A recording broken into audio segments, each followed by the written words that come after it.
Well, now to a health alert. New York's health department has confirmed a case of a rare mosquito-borne virus in Nassau County. A 60-year-old woman from Hempstead was infected with the chikungunya virus, and it appears to have been caught locally. Yeah, Dr. Darien Sutton is here now to talk much more about chikungunya.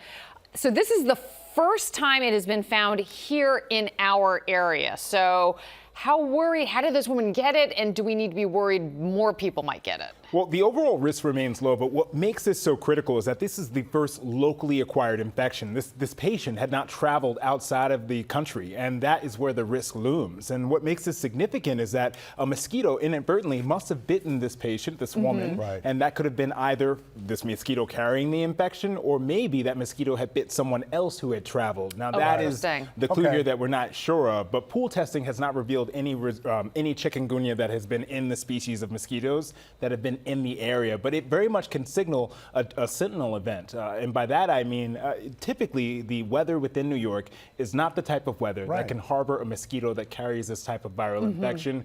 With warming climates and climate change overall, we're starting to see more of these tropical infections in urban areas. All right, before I freak out, just tell me, what are the symptoms, and is it life-threatening? So it's not life-threatening overall for the average risk person, but of course, if you have a higher risk, if you have a history of chronic disease, then yes, your risk is increased. Now, in terms of the symptoms, this is a viral infection. It is not infectious from person to person, but if you get bitten by a mosquito that has this, you can develop symptoms within 3 to 7 days after that bite. That can include joint pain, fevers, and a rash. Again, it's not transferable from person to person. We have not yet seen signs of it in pool testing for mosquitoes, but just important to be aware of. So, as you mentioned, it's primarily happens in more tropical, warmer settings. So how are other countries that typically deal with chikungunya, how are they dealing with it? I'm so happy you brought that up. In countries like China and Europe, we're seeing a significant rise in zoonotic or tropical infections such as chikungunya. The WHO has estimated that 5.6 billion people live in areas that are now designated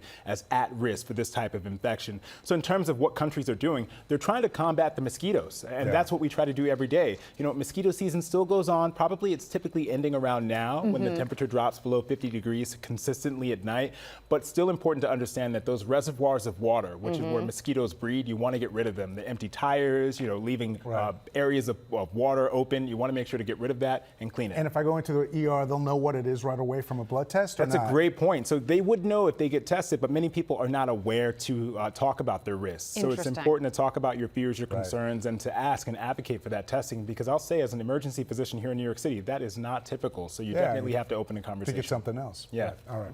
Thanks again, Dan. Of course.